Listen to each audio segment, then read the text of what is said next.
말세 성도들의 자세라는 제목으로 오늘 말씀을 전합니다. 시대적으로 보면 기독교회는 굉장히 굴곡이 많았죠. 초대 기독교회는 엄청난 고난과 핍박이 있었습니다. 특히 로마 시대가 교회를 엄청나게 박해를 했죠. 그런 가운데 데살로니가 교회는 굉장히 건강하고 건전한 종말론을 확립하고 있었다라고 하는 것입니다. 그러나 그럼에도 불구하고 바울이 계속해서 지금 종말에 대해서 이야기하고 있는 건 뭐냐면 마지막 때가 되면 잘못된 종말론이 고개를 들고 나온다는 거죠. 그래서 세대주의 종말론자들도 나오게 되는 거고, 또 마지막 때가 되면 구원에 대해서 자꾸만 다시 이제 육으로 돌아가는, 그러니까 복음으로 시작해가지고 율법으로 마치는, 그러니까 은혜로 시작해가지고 육으로 마치는 그런 것들이 마지막 때에 많이 나타나기 때문에 바울이 지금 이 종말에 대해서 굉장히 아주 심도 있게 얘기하는 것은 기억을 해야 되겠다라고 하는 것입니다. 그러니까 특별히 오늘 본문에서는 이 마지막 세대를 살아가는 성도들이 어떤 자세를 가지고 있어야 하는지 그것을 우리에게 지금 알려주고 있다라고 하는 것입니다. 그래서 2000년이라는 세월이 지난 지금은 바울이 얘기했을 때보다는 훨씬 더 지금 주님 오실 때가 가까워졌다고 볼 수 있거든요. 그러면 사도 바울은 왜 이와 같이 데살로니가 교회가 역사가 짧은데도 불구하고 종말에 대해서 강조했느냐? 그것은 로마가 기독교회를 핍박하는 것이 지금 갈수록 심해지고 있잖아요. 그러니까 보면 이제 바울이 로마 옥중에 수감이 되잖아요, 그죠? 바울이 로마 옥중에 2번 갇히거든요. 첫 번째는 가택연금입니다. 그러니까 사도행전 27장, 28장에 바울이 지금 로마로 가잖아요, 그죠? 가이사 앞에서 변명하려고, 그죠? 근데 그때가 바로 로마의 1차 투옥인데, 그때는 로마의 감옥에 간 게 아니고 그 로마에 있는 집에 바울이 가택연금이 되는 거죠. 그 기간이 3년 정도 됩니다.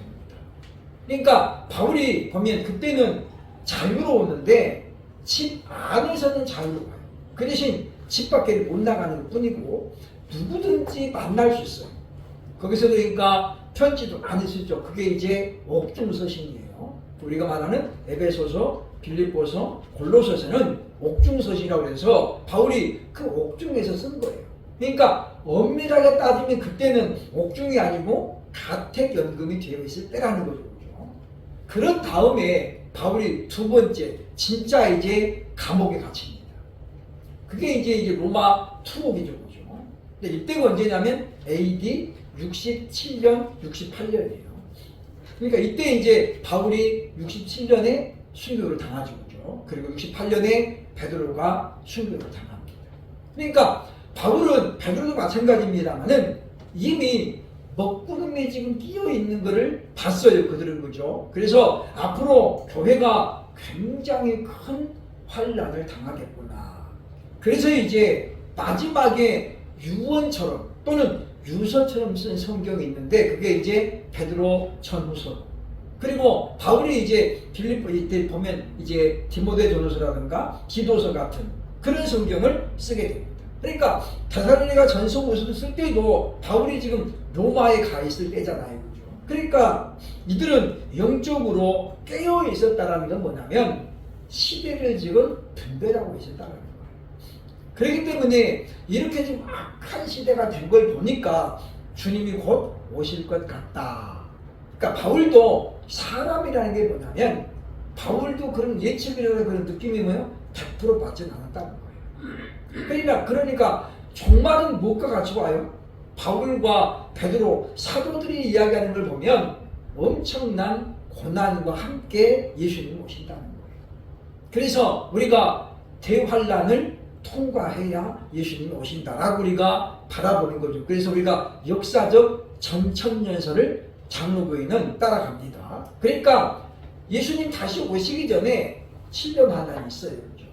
그래서 전 3년 반은 지금 현재고 후 3년 반이 지금 아직은 오지 않았다라고 보는 것이 정확하다라고 하는 것입니다. 그렇기 때문에 우리가 예측이라든가 예상은 누구나 할 수 있어요. 그러나 그것을 우리가 지나치게 단정 지어서 이렇다라고 우리가 공포하게 되면 문제가 생겨요. 왜냐하면 우리의 예측이나 예상은 그것은 내 믿음, 내 신앙을 가지고 한 거기 때문에 그게 맞을 수도 있지만 안 맞을 수도 있어요. 그러니까 우리 보면 이 벵겔이라고 하는 유명한 신학자가 있었는데 이분이 원어를 아주 잘하는 그런 신학자죠. 이분 주석은 저도 갖고 있습니다만은 굉장히 어려워요, 주석이. 왜냐하면 그냥 주요한 단어만 이렇게 설명을 해놓고 넘어갔거든요. 그러니까 어떻게 보면 그게 왜 어렵냐면 이렇게 좀 설명을 해주고 이렇게 딱 묶어주면 좋은데 이분은 그렇지 않고 주요 단어만 그냥 분해해가지고 설명해주고 넘어가버려요. 그러니까 좀 어려워요, 그죠? 근데 이분이 가장 크게 실수한 게 뭐냐면 예수님 재림의 날짜를 공포했다는 거거든요. 그러니까 이분이 성경을 연구하다 보니까 성경의 감동으로 이때 주님 오시겠구나 그런 어떤 감동이 있었다는 거죠. 근데 그것이 성령의 명령은 아니었다는 거예요. 그러니까 우리가 마지막 때는 그것을 잘 구분을 해야 됩니다. 그래서 늘 얘기합니다. 우리가 하나님의 뜻이라면 반복해야 됩니다. 그러니까 엘리 제사장이 나이가 많을 때 어때서 이제 영적으로 굉장히 둔해졌어요, 그죠? 예민하지 못했다는 거죠. 그러니까 하나님이 사무엘을 부르잖아요, 그죠? 사무엘아, 사무엘아. 근데 사무엘이 누구한테 가요? 엘리가 부른 줄 알고 엘리한테 가요, 그죠? 아버지, 아버지요. 아버지께서 나를 부르셨기로 내가 여기 왔습니다. 엘리는 자고 있었기 때문에 뭐 안 부르는 거예요. 그래서 사무엘이 뭐라고 그래요? 아들아, 내가 너를 부르지 않았다. 가서 자라. 3번씩 와요, 사무엘이. 2번 오고 3번째 오죠. 3번째 오니까 엘리가 그때 뭐가 생각나는 거예요? 하나님께서 지금 사무엘을 부르시는구나. 그래서 사무엘이 말하죠, 그죠? 아들아, 또 그렇게 음성이 들리거든 너는 이렇게 말해라. 주여 종이 듣겠나이다 말씀하옵소서. 그래서 3번 확인하고 엘리가 사무엘을 돌려보내죠. 우리 하나님께서 또다시 4번째 사무엘에게 나타나셔야 되죠. 그래서 나타나셔가지고 엘리 가문이 될 일들 그리고 앞으로 이스라엘이 어떻게 될 것을 사무엘에게 쫙 읽어주는 거예요. 그러니까 보면 최소한 몇 번이요? 3번을 우리가 확인해야 돼. 3번. 그러니까 아주 중요한 일을 우리가 확인해야 됩니다. 신명기 18장에 보면 그런 말씀이 나오거든요. 선지자가 하나님의 이름, 여호와의 이름으로 얘기를 했는데 그것이 증언도 없고 성취도 안 되면 그는 뭐예요? 가짜라는 거예요. 죽이다. 그러니까 우리는 이제 혼란 속에 뭐냐면 5가지 해야 되는데 4가지가 맞았어요. 그죠? 그러면 이거 어떻게 할 거냐? 그러면 5가지를 앞으로 그대로 끝이라고 얘기하는데 4가지가 맞으면 1가지가 안 이루어졌어. 그러면 이 사람은 성령의 사람이에요? 아니에요? 성령의 사람이 아니에요. 그죠? 계시록 신명기 18장의 끝부분 22절에 뭐라고 했어요? 그는 제 마음으로 말한 것입니다. 그러니까 우리가 예상이나 예측은 할 수 있어요. 누구도 해요? 무당들도 하잖아요. 무당들이 10가지 말하면 2-3가지는 다 맞춰요. 그죠? 그래서 4가지를 맞히면 용하다 그러고 3가지를 맞히면 괜찮다라고 그러고. 그러니까 돌파리가 아니에요. 그죠? 돌파리도 1-2개씩을 맞춰요. 그죠? 왜냐? 이게 전부 다 통계거든요. 통계. 그러나 성령 하나님 말하는 것은 80% 맞추는 건 성령님이 아니에요. 왜? 하나님은 어떤 분이에요? 완전하신 분이죠. 하나님은 80점짜리가 없어요. 99점도 없어요. 하나님은 뭐예요? 100점이에요. 100점. 왜냐? 완전하시니까. 그러니까 어떤 선지자가 여러 가지 하겠는데 그 중에 반 이상이 맞았어요. 그러면 이 사람 우리가 성령의 지시를 받은 사람을 볼 수 없다는 거죠. 근데 우리는 우리나라 사람은 뭐예요? 자꾸 근데 생각 안 하고 5가지 중에 4가지나 맞췄으니까 성령 충만 이렇게 보는데 실제로 그렇지 않다는 거죠. 왜냐? 하나님은 완전하신 분이기 때문에 하나님이 말씀하신 것이 네 가지는 맞고 한 가지는 틀릴 수가 없는 거예요. 하나님이 만약에 한 가지 틀리면 뭐가 되는 거예요? 하나님은 불완전한 존재가 돼요. 완전하지 않다는 거예요. 그래서 하나님께서 하신 말씀은 100%가 아니면 안 됩니다. 그러면 하나님의 사람이 성령의 감동을 따라 말하는 사람이 말하는 건 뭐예요? 100%가 되야 된다는 거죠. 그러니까 이때에 사도 바울이 예수님의 다시 오심의 시기를 임박한 걸로 알았지만 그러나 뭐예요? 언제쯤 오신다고 말하지 않는 건 뭐냐면 바울도 뭐예요? 그 날과 시는 자기도 몰라버려요. 그래서 때와 기한은 아버지께서 자기 권한에 두셨으니 너희의 알 바 아니요. 그랬어요. 그죠? 그러니까 너희는 몰라도 된다는 말이에요. 사도 바울도 똑같은 말을 하고 있는 것을 봅니다. 그러면 마지막 시대에 성도가 가져야 될 자세는 어떤 것이냐. 1절을 제가 원문으로 소개를 합니다. 1절 헤메이스 우리는 그 말 우리는 대 그런즉 그런즉 우리는 헤메라스가 낮이다. 원래는 날이죠. 그죠? 오늘 5월 26일 하루 날을 갖다가 헤메라스인데 여기 지금 낮이다. 온테스 서 있는 그 말이죠. 그러니까 우리는 그런즉 우리는 낮에 있는 사람이다. 그 말 낮에 있는 사람. 우리는 낮에 속하였다. 그 말이 일제 보전이죠. 그리고 이 보면 네포메이라는 말을 쓰고 있는데 이 네포메 이건 뭐예요? 정신을 차리다 또는 근신하다. 근신하다. 이 단어가 보면 동사 분사형이에요. 분사형. 동사 분사형인데 그러니까 보면 우리는 정신을 차리자 그 말인데 정신을 차려야 됩니다. 근데 분사형이가 뭐라는 거예요? 보면 언제부터 모르지만 계속해서 정신을 차리고 있는 거죠. 그러니까 과거에는 깨어있는 지금 아닌 게 아니고 과거부터 지금까지 계속해서 정신 차리고 있는 거예요. 네포메 그 말이죠. 그죠? 우리 복수형이에요. 1인칭 복수형. 그러니까 그런즉 우리는 낮에 속하였은즉 정신을 차립시다. 근신합시다. 그 말이 근신합시다. 그러면서 보면 두 번째 보면 엔듀사 메노이를 끝나면 전부 다 동사 분사형이에요. 그죠? 이것도 동사 분사형이죠. 입읍시다. 또는 오늘 우리 성경에는 붙이고 그 말인데 입다라는 거 입다. 입을 착자를 쓰죠. 그죠? 우리가 착의 그 옷을 입다 그 말인데 그 말이에요. 그죠? 엔듀 사메노이 도라카가 뭐냐면 방패 가슴 방패. 우리 여기 보면 뭐라고 그랬습니까? 지금 흉배라고 하죠. 흉배 호심경 한글 개혁 성경 옛날 한글 성경은 여기 보면 사랑에 보면 이 방패를 붙이고 있는데 여기는 지금 뭐라고 했어요? 호심경이에요. 그러니까 가슴용 방패예요. 가슴용. 그러니까 전부를 하는 게 아니고 보면 방패를 입자. 무슨 방패냐면 피스테오스 믿음이죠. 그죠? 믿음과 아가페 사랑. 그러니까 방패 이름이 뭐예요? 믿음이라는 방패, 사랑이라는 방패로 우리가 입자예요. 왜냐? 가슴이 왜 중요해요? 심장이 여기 있잖아요. 심장. 그러니까 다른 배는 우리가 좀 해도 부상을 당할 수 있는데 심장을 찢으면 죽어요. 그죠? 그래서 가슴, 심장하고 머리가 제일 중요한 거예요. 그래서 여기 말하는 거죠. 그죠? 그래서 도라카라는 말은 가슴 방패, 방어용 방패를 말합니다. 그리고 그 말이에요. 그리고 페리 케팔라 이안 여기 이 단어가 붙어있는 게 떨어진 게 아니고 페리 케팔라이안 엘피다 소테리아스 구원의 소망의 투구. 그러니까 이 페리 케팔라이안은 투구예요. 투구. 그러니까 투구의 이름이 뭐예요? 구원의 소망이라는 투구죠.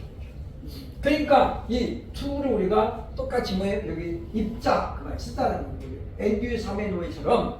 그러니까 우리가 두 가지를 준비해야 되는데 믿음과 사랑이라는 방패를 써야 돼요. 가슴 방패를. 그 다음에 뭐예요? 머리는 뭘로 지켜요? 구원이라고 하는 소망의 투구로 머리를 보호해요. 자, 이거 이제 우리가 마지막 이 시대에 믿음의 사람들이 가져야 될 자세라고 볼 수 있다라고 하는 것입니다. 그래서 보면 먼저 우리가 해야 되는 거예요. 정신을 차려야 된다.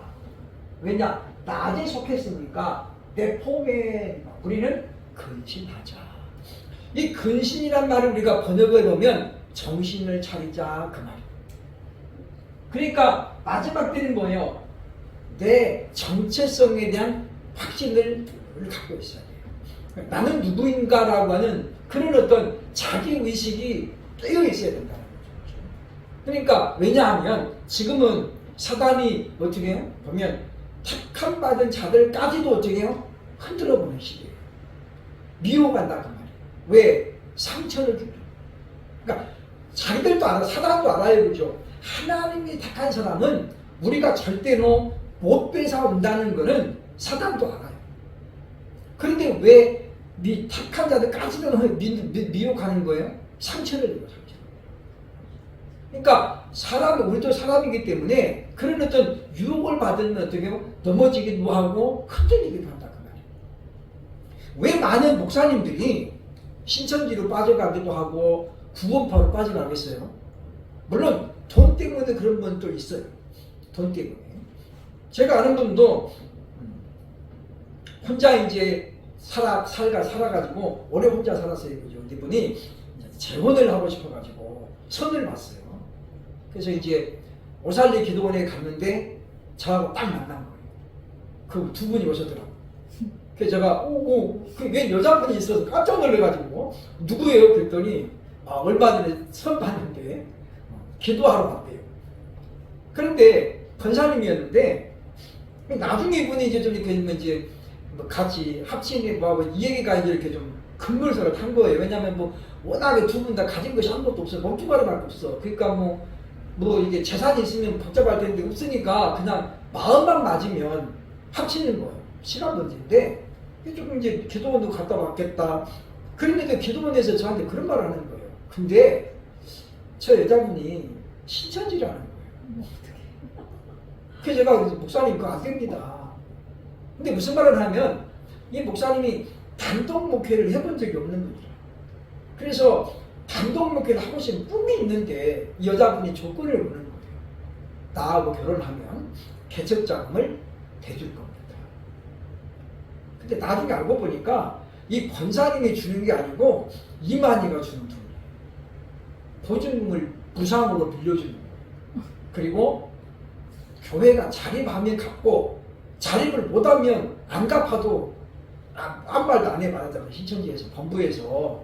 그러니까 이분이 순간적으로 어떻게 해요? 흔들린 거예요. 나도 목회를 한번 해보고 싶은데 단독 목회를 해본 꿈인데 한 이렇게 부목사로 있다가 부교육적에 있다가 이제 그래서 돈 받고 신천지 끊으면 되잖아. 끊으면 거죠.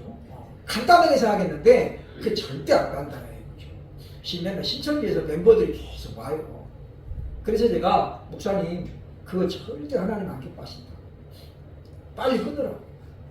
그랬는데 그 목사님이 정말 또 기도하시고 그래서 보니까 얼마 뒤에 헤어졌더라고요. 그러니까 목회를 안 하면 안 하지 그 돈으로는 못 하겠다. 그래서 그냥 정중하게 얘기했대요. 그래서 권사님도 거기서 빠졌다.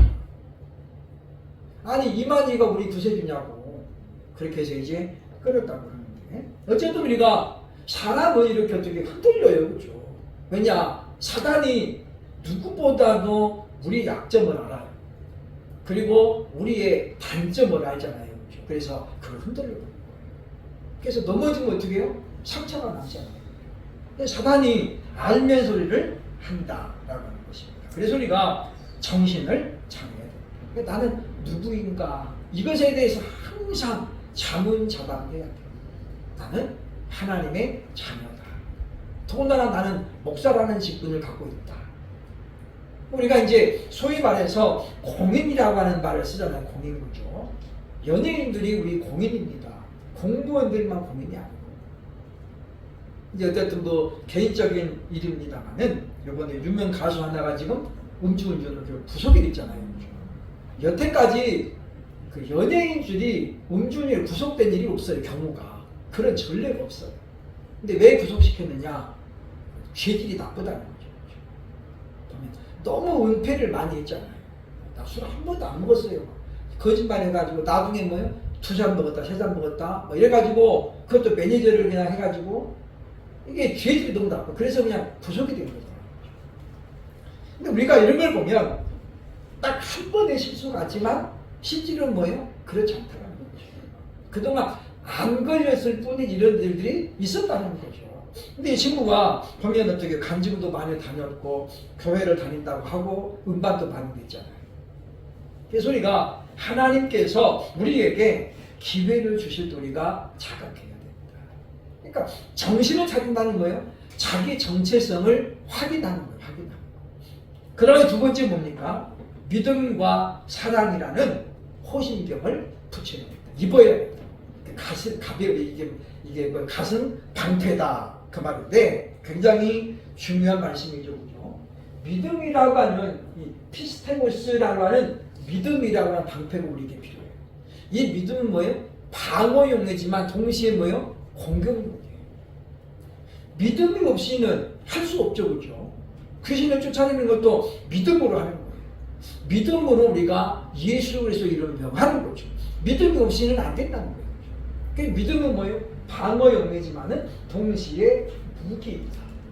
그래서 종말의 때에는 이 믿음이 흔들리면 끝나는 거예요. 그래서 우리가 정금 같은 믿음을 자꾸 우리가 구하는 건 뭐냐면 정금은 뭐예요? 그 가치가 어디를 가든지 변하지 않잖아요. 또 약간 이렇게 누리끼리 해줘서도 닦으면 어떻게 다시 어떻게 바짝바짝 빈답니다. 그래서 우리에게는 믿음이라고 하는 방패를 가져야 되고 그러면서 뭐예요? 사랑이라는 방패를 또 가져야 돼요. 기독교에서 보면 교회에서 보면 우리가 사랑이라는 방패를 잃어버렸던 때가 있었어요. 그렇죠? 교회에서 보면 1200년대에서 1600년 초반까지 로마 가톨릭은 종교 재판이라는 이름으로 너무 많은 사람들을 죽였어요. 너무 많은 사람들. 대표적으로 보면은 이탈리아 군대 같은 경우 프랑스 사람들 많이 죽였고 또 위그노 형제들 뒤에 나옵니다만은 이 사람들도 10,000명을 죽여서 10,000명. 지금 10,000명도 많은데 옛날 1400년 말에 정확하게만 1512년인가 그러는데 1562년 오렌지 대학살 여기도 보면은 1500년 지금부터 뭐 600년 전이잖아요, 그죠? 그때 수많은 사람들이 사형을 당했어요. 이유가 뭐예요? 성경대로 믿는다. 그러니까 로마 교회가 피를 너무 많이 흘렸죠, 그죠? 프랑스에서도 위그노 대학살이라고 해서 이단자들을 10,000명 이상을 처벌했어요. 그 처벌은 뭐예요? 잔인하게 죽인 거죠. 그러니까 기독교가 사랑의 바탕을 두고 있잖아요. 로마 가톨릭도 마찬가지예요. 그런데 사랑의 방패를 잃어버립니다. 그러면 오늘 히브리서 10장에도 그런 말씀 나옵니다만은 심판은 누가 한다고요? 하나님이 하시는 거예요. 우리가 단죄할 수 있어요. 이 사람들은 이단이다. 신천지는 이단이다. 라고 정죄는 할 수 있어요. 그러나 우리가 그들을 총칼로 가가지고 다 죽일 수는 없어요. 왜? 그거는 우리가 할 수 있는 권한이 아니에요. 누가 하는 거예요? 하나님이 심판하신다고 했잖아요. 그럼 우리가 할 수 있는 건 뭐예요? 우리 기도하는 거죠. 저들의 세력이 하루빨리 망가져 없어지도록. 그러니까 이만희만 죽으면 신천지도 엄청난 큰 타격을 받을 수밖에 없어요. 그죠? 그러니까 그가 살아있을 때 지금 어쨌든 간에 더 많이 확장하려고 길을 쓰고 있잖아요. JMS 정명석에도 마찬가지예요. 그죠? 거기 보면 완주, 전라북도 완주, 대둔산 그 근처가 정명석의 상가가 있어요. 그죠? 거기 지도를 보니까 대둔산 일대를 엄청 많이 사들였더라고요.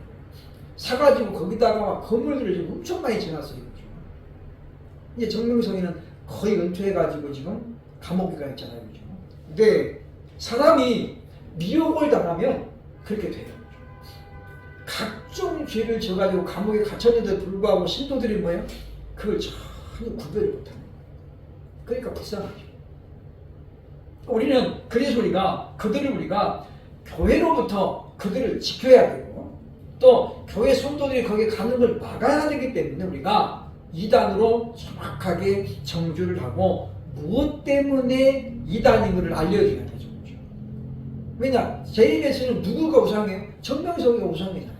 그러니까 우리는 예수 그리스도를 믿음으로 하나님의 자녀가 됐는데, 근데 예수님의 자리에다가 이만희를 앉혀놓는다거나 정명석을 앉혀놓는다, 그러면 뭐 그게 이단이 되는 거예요. 우상이 되는 거예요. 그러니까 그래서 그것을 우리가 단죄하고, 그죠? 구분은 해야 되지만 그 사람들과 우리가 뭐 철퇴를 가한다거나 그들을 다 멸한다거나 이런 건 우리가 할 수 있는 일이 아니다라는 거죠. 그 이야기예요. 그러니까 우리는 믿음이라는 방패도 가져야 되지만 동시에 뭐예요? 사랑이라는 방패도 가져야 돼요. 왜냐? 그것이 예수님의 명령이기 때문이다. 요한복음 13장 34절로 35절 보겠습니다. 시작. 새 계명을 너희에게 주노니 서로 사랑하라. 내가 너희를 사랑한 것 같이 너희도 서로 사랑하라. 너희가 서로 사랑하면 이로써 모든 사람이 너희가 내 제자인 줄 아리라. 여기서 말하는 너희가 그 말은 12제자만 말하는 게 아니에요. 여기는 뭐까지 포함돼요? 원수까지 포함돼요. 네 원수를 사랑하라 그랬잖아 예수님이. 그죠? 그러니까 우리는 원수까지라도 사랑해야 됩니다. 죄는 미워하되 사람은 미워하지 말라. 왜? 사람은 언제 바뀌어질지 몰라요. 그죠? 그래서 신명기에 보면 레위기에 보면 이런 말씀이 나옵니다. 레위기 19장 17절로 18절 봅니다. 시작. 너는 내 형제를 마음으로 미워하지 말며 내 이웃을 반드시 견책하라. 그러면 네가 그에 대하여 죄를 담당하지 아니하리라. 원수를 갚지 말며 공포를 원망하지 말며 내 이웃을 사랑하기를 내 자신과 같이 사랑하라. 나는 여호와니라. 여기 보면 마음으로 미워하지 말라는 거예요. 그러면서 뭐라고 그래요? 이웃을 반드시 견책하라. 이 견책하라는 뭐예요? 책망하라는 거예요. 책망하되 마음으로는 미워하지 말라는 거죠. 그러니까 이 이야기예요. 그죠? 우리가 저 사람이 지금 이단에 빠졌어요. 그죠? 우리가 그 사람을 어떻게 빨리 끊어야 돼. 영적인 교통 이런 거 다 끊어야 돼. 그리고 그 대신 우리가 그 사람을 불쌍히 여기라는 거죠. 미워하라는 게 아니에요. 그러면 성경이 뭐라고 그래요? 보면 죄를 담당하지 아니하리라. 책망해도 그것은 죄가 아니라는 거예요. 그러나 미워하고 원수를 갚아버리면 뭐가 돼요? 그 죄가 되는 거죠. 왜냐하면 우리 중에는 누군가를 단죄하고 누군가를 심판할 수 있는 권한이 아무도 없어요. 왜냐? 그 사람이랑 나랑 똑같은 죄인이잖아요. 걸린 거고 안 걸린 거고 그런 차이예요. 그러니까 안 걸리면 죄가 없는 거예요. 그건 누가 판단해요? 하나님이 하시는 거예요. 아무리 은밀하게 한 것도 사람은 속일 수 있어도 하나님은 속일 수가 없다는 것입니다. 그렇기 때문에 우리는 믿음이라는 방패와 그리고 사랑이라는 방패를 반드시 가져야 됩니다. 그래서 예수님 그랬죠, 그죠? 가이사의 것은 가이사에게, 하나님의 것은 하나님께. 그런 것처럼 우리가 할 수 있는 역할이 있고 하나님이 하시는 역할이 있어요. 그러니까 심판하는 건 누구 몫이에요? 하나님의 몫이에요. 그러니까 전쟁을 일으켜도 하나님이 하시는 거고, 우리가 막 이렇게 종교재판전 해가지고 단죄해가지고 다 단두대 올렸다. 그럼 뭐 우리가 하나님 자리를 빼앗아 버리는 거예요. 그러니까 종교개혁 이전에도 로마 카톨릭은 뭐예요? 그렇게 해가지고 수많은 개혁자들을 죽였잖아요. 그러니까 그때 당시에 보면 마틴 루터가 1517년에 종교개혁을 일으키지만 그분이 시작이 아니에요. 그렇죠? 왜냐하면 루터 이전에도 벌써 보면 존 위클리프라든가 존 후스라든가 이런 분들이 성경을 보다 보니까 지금 교회가 로마 교회가 잘못 가고 있는 걸 알았거든요. 그렇죠? 그래서 로마 교황청이 주는 설교들을 안 하고 자기가 설교 준비해가지고 했어요. 그죠? 그랬더니 어떻게 해요? 금방 성도들이 일러가지고 잡혀가잖아요. 그래서 경고하는데도 이 사람들은 좀 이렇게 보면 자기 신앙 양심상 그렇게 못하는 거예요. 그래서 또 성경 해가지고 또 결국 어떻게 해요? 화형을 당하잖아요. 존스도 결국은 죽임을 당하고. 이런 분들이 많이 있었다는 거죠. 그러니까 그분들의 피가 뭐예요? 쌓인 거죠. 그래서 이제 결국 어떻게 때가 되니까 하나님이 루터를 사용해가지고 대자보 사건을 통해서 종교개혁을 일으킨 거죠.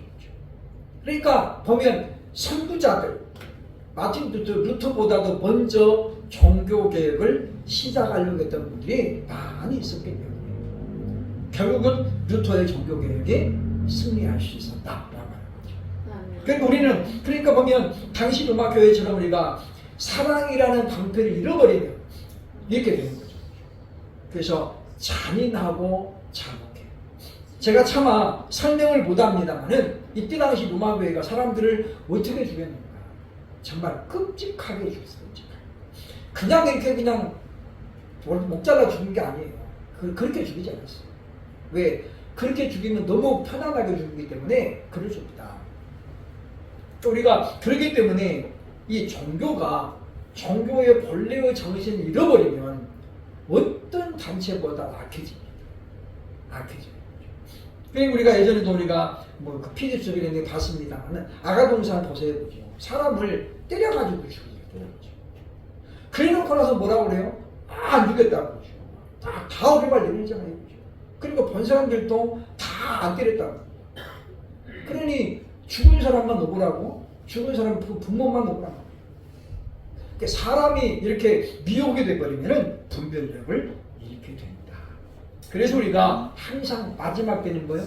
분별력을 가져야 됩니다.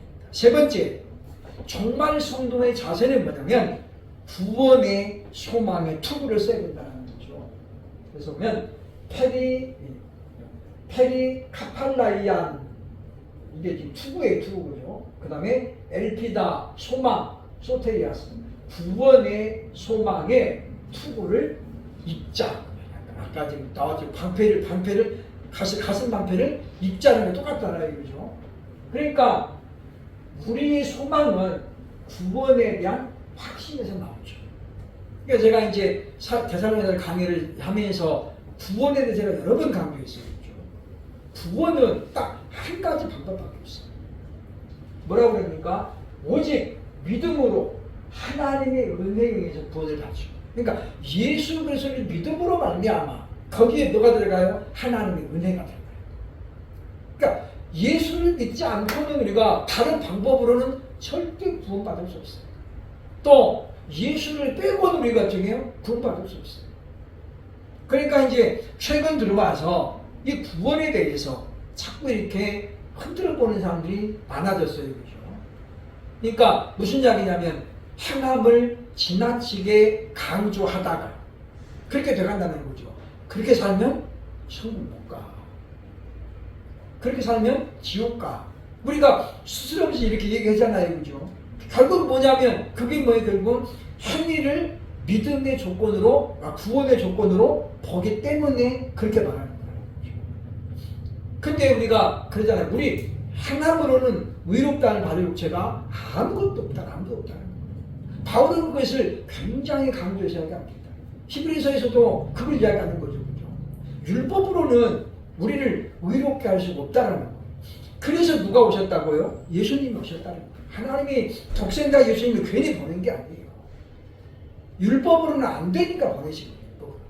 그러니까 우리가 성령의 도우심 없이 우리가 거룩해질 수 있냐 그 말이죠. 절대 없어요. 부분적으로는 가능해요. 어느 순간에는 가능하죠. 그러나 그것이 꾸준히 적어도 우리가 생명이 다할 때까지 할 수 있느냐 그건 불가능하다는 거예요. 아무리 악한 사람도요 평생 악하지 않아요. 그 사람도 어느 순간에는 선한 기간이 있었다 그 말이에요. 그리고 그가 이렇게 악하게 된 것도 동기가 있어요. 그냥 심심해서 그런 사람은 없어요. 뭔가 충격적인 사건을 겪었거나 그런 일을 당했기 때문에 악해진 것이지 그 사람이 그냥 그 처음부터 그냥 계속 악한 건 아니다. 그러니까 우리가 보면 우리는 이 구원에 대해서 확실하게 생각을 해야 된다라고 하는 거죠. 그래서 우리는 하나님과 사람 사이의 중보자는 오직 예수 그리스도 한 분뿐이다. 에스겔서 우리에게 말합니다. 에스겔 14장 20절에 보겠습니다. 시작. 비록 노아, 다니엘, 욥이 거기에 있을지라도 나의 삶을 두고 맹세하노니 그들도 자녀는 건지지 못하고 자기의 공의로 자기의 생명만 건지리라. 주 여호와의 말씀입니다. 어떤 신학자는 제가 본문 보니까 왜 하필 노아, 다니엘, 욥이었을까? 이건 뭐냐면 에스겔이 볼 때에 뭐예요? 이분들이 믿음이 대단했다고 본 거예요. 그죠? 왜냐? 이미 에스겔 때 다니엘은 포로로 끌려가 있을 때입니다. 왜냐하면 다니엘은 제1차 포로로 끌려갔을 때니까. 그러니까 일찍 끌려갔죠. 그러니까 이 에스겔이 활동에 있을 때는 이미 다니엘은 바벨론에 가가지고 지금 뭐가 돼 있어요? 지금 총리가 돼 있을 때예요. 그러니까 그런데 소문에 듣자 보니까 다니엘은 거기서도 전혀 흔들리지 않고 바벨론의 그 누부갓네살 동상이 절도 안 하고 이런 것들을 들은 거죠, 그죠? 그러니까 동시대 사람인데 얘기하는 거죠. 노아는 100년을 넘게 뭐 방주를 만들면서 믿음을 지켰던 사람이에요. 엿보세요, 그죠? 다 잃어버리고 몸까지 망가졌는데도 하나님께 대한 순결한 믿음을 지키잖아요. 그런데 이들이 뭐예요? 자기들의 이 공의로 누구만 건진다고요? 자기 생명밖에 못 건진다. 자녀들도 못 건진다. 이게 무슨 이야기예요? 우리 구원은 철저히 1대1이라는 거예요. 아버지 믿음으로 아버지만 구원받는 거고 엄마의 믿음으로 엄마만 구원받는 거예요. 그러니까 아버지가 아무리 신앙생활 잘해도 아들이 안 믿으면 어떻게 아들은 구원 못 받아요. 대신 이렇게 말할 수 있죠. 하나님, 저는 구원 못 받아도 제 아들을 건져주세요. 하나님 뭐라고 그래요? 안 된다. 하나님, 사랑의 하나님인데 왜 안 된대요? 아들이 안 믿으니까 안 되는 거죠. 근데 우리는 원칙을 자꾸 우리가 무너뜨려요.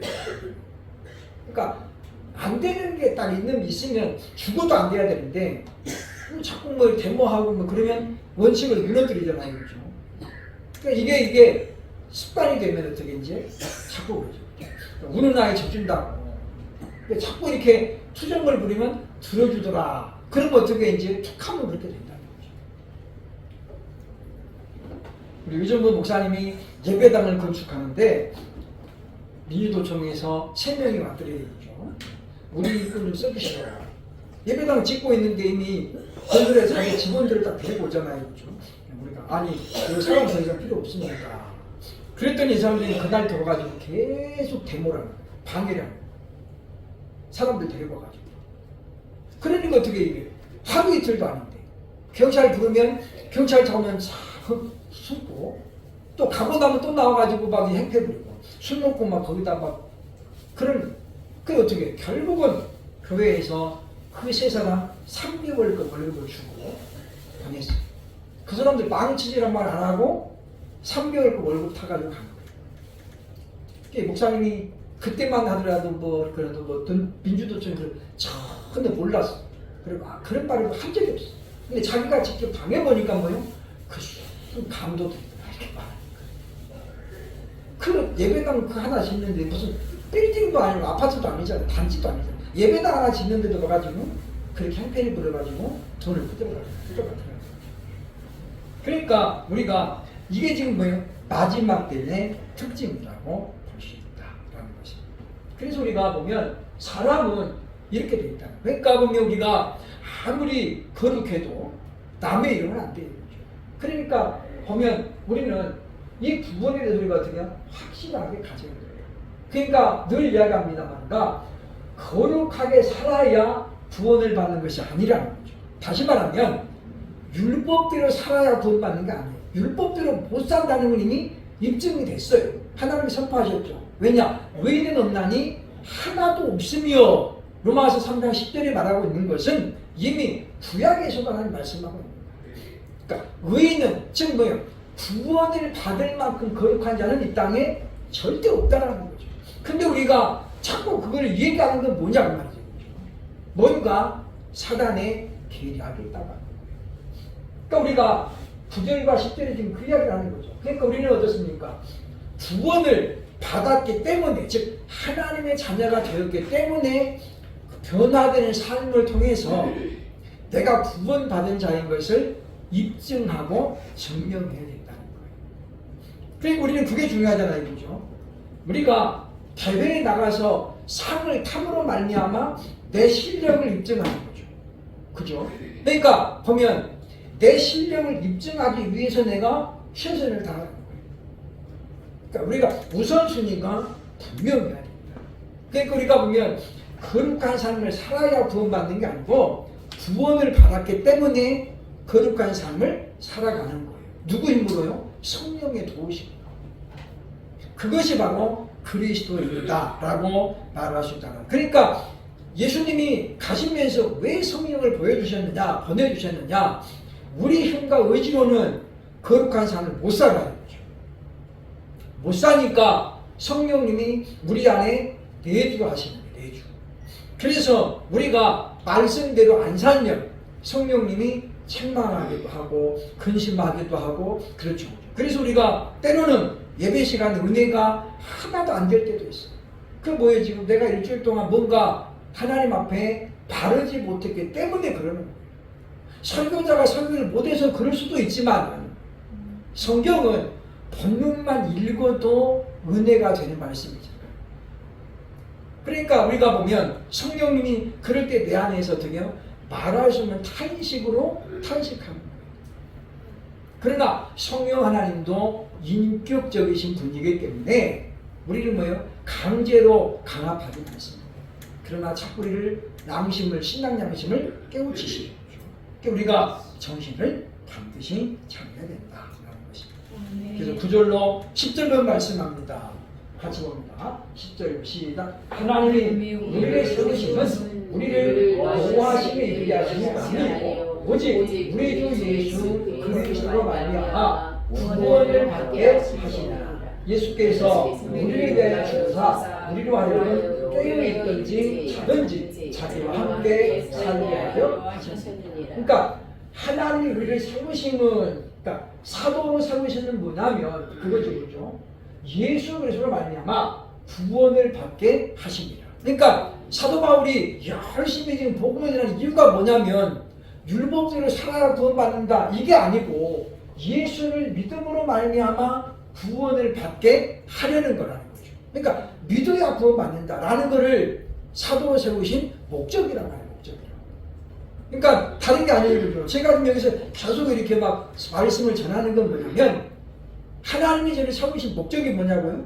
예수를 믿음으로 구원받는 거라는 것을 여러분에게 말하라고 하는 거예요. 그러면 왜 많은 사람들이 지금도 그렇게 행위 구원을 강조하고 있느냐? 어떻게 보면 자기의 어떤 목회의 유익을 위해서 그래요. 행위 구원을 강조하는 목회자들은 너무나도 큰 권한을 갖고 있어요. 절대적인 주권을 갖고 있지 않아요. 그러니까 뭐 이제 우리가 흔히 말하는, 물론 주의 종에게 함부로 하라는 건 절대 아닙니다. 그러나 우리가 그게 지나쳐가지고 목사님을 마치 하나님을 대하듯이, 마치 예수님을 대하듯이 이렇게 하면 안 된다는 거예요. 그만 이제 존경하는 의미는 충분히 이해가 돼요, 그죠? 왜냐하면 성경에 있죠, 그죠? 말씀을 가르치는 자를 배로 존경하라. 그래서 좋은 것은 나누라고 해서 함께 나누라고 했어요. 그러나 우리가 그것이 너무 지나쳐가지고 야곱이 에서를 본다면 뭐라고 그랬어요? 내가 형님을 보온즉 하나님을 뵌 것 같사. 이게 뭐예요? 순수한 거짓말이죠. 아부 중에 그런 아부가 어디 있어요? 이렇게 하면 안 된다.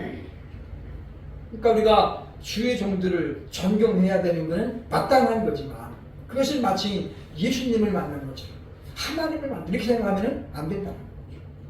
이게 우리가 이제 행위 구원을 강조하는 분들은 주의 종을 어떻게 마치 자기가 하나님의 대신인 것처럼 이렇게 막 너무 이렇게 하려고. 그러니까 그래서 이제 결국 뭐 내 말 안 들으면 큰일 나, 지옥 가 이렇게 되는 거예요. 그러니까 하나님 말씀이 결국 내 말 되는 거고 내 말이 하나님 말씀 돼버리는 거죠. 그러니까 이렇게 되니까 뭐예요? 그게 조금 더 커지면 어떻게 되지? 그런 교주가 되는 거예요. 교주가.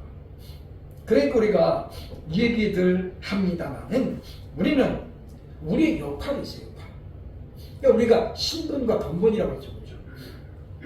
세례 요한이 자기의 신분과 번본을 정확하게 알았던 거죠. 자기의 신분은 뭐였어요? 나는 그 빛이 아니요 빛에 대하여 증거하러 온 자라. 그러면서 뭐라고 했어요? 나는 그분의 길나지 않게 이르리라. 그렇죠? 내 뒤에 오시는 이가 있으니 나는 물로 세를 주어라. 그분이 오시면 성령으로 세를 줄 것이다. 그분이 누구라는 거예요? 하나님의 어린 양이십니다. 그 자기 신분이 그거예요. 그 본분은 뭐였어요? 예수님을 소개하는 걸로 끝나는 거예요. 많은 사람들이 오실 그이가 당신이가 물었을 때 예화는 뭐예요? 나는 아니라. 그러잖아요. 그죠? 자기 본분을 절대 흩뜨리지 않았다. 망각하지 않았던 그런 사람. 이 시대의 마지막 때에 우리도 그래야 됩니다.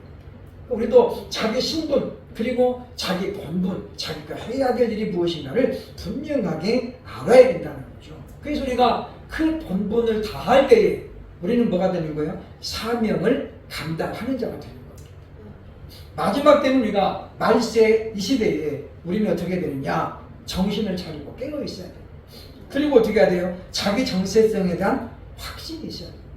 구원에 대한 확신이 있어야 된다라는 겁니다. 그래서 우리가 중보자는 노바도 될 수 없고 다니엘도 될 수 없고 욥도 중보자가 될 수 없어요. 아브라함도 중보자가 될 수 없어요. 왜냐하면 하나님이 인정하시는 중보자는 오직 예수 그리스도 한 분뿐이거든요. 그래서 우리가 다니엘의 이름으로 기도하면 하나님이 안 들으시는 거예요. 우리 주 욥의 이름으로 이렇게는 안 돼요. 안 돼요. 왜? 우리 주 예수 그리스도만이 유일한 중보자. 그래서 우리가 예수님의 이름으로 기도하는 거예요. 그래서 우리가 기도를 마칠 때 어떤 분이 그러죠, 그죠? 예수님의 이름으로 기도. 이걸 하는 거는 편지 볼 때 우표로 기도도 같아요.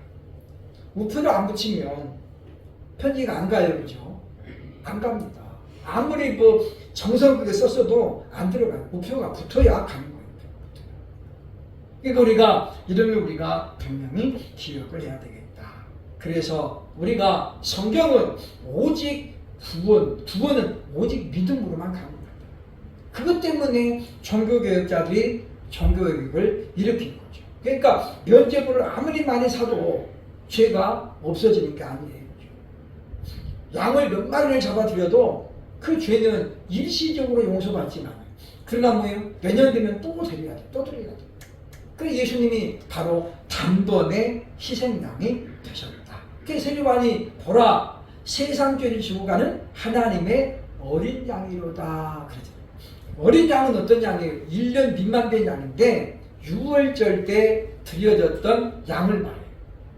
그러니까 예수님은 우리가 죽어야 될 대신에 우리 죄를 대신 짊어지고 죽어주셨잖아요. 근데 지금도 우리가 이렇게 살아야 구원받습니다 라고 말하면 예수님의 희생을 뭘로 만드는 거예요? 이 단행보도가 단행보도가. 그럼 내년에 또 죽어야 돼, 예수님. 내년에 또 죽어야 되잖아요. 그럴 수 없다는 거예요. 히브리서 9장, 10장 뭘 이야기합니까? 단번에 희생 제물이 되셨더라. 그래서 예수님의 십자가의 보혈은 어떻게 해요? 단번에 우리의 모든 죄를 씻었다.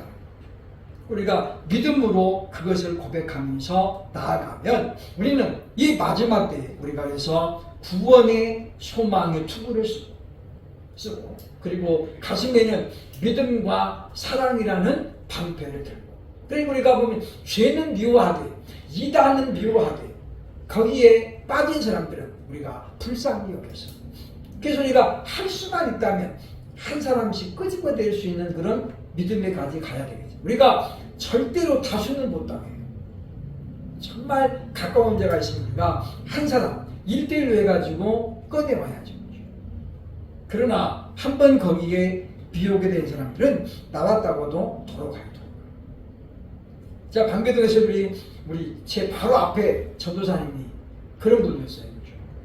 이 초석이 거기에 빠져가지고 빠져나왔는데 결국 몇 년 뒤에 도로 가더라고요. 그러니까 우리가 그런 경우는 정말 가슴 아픈 거죠.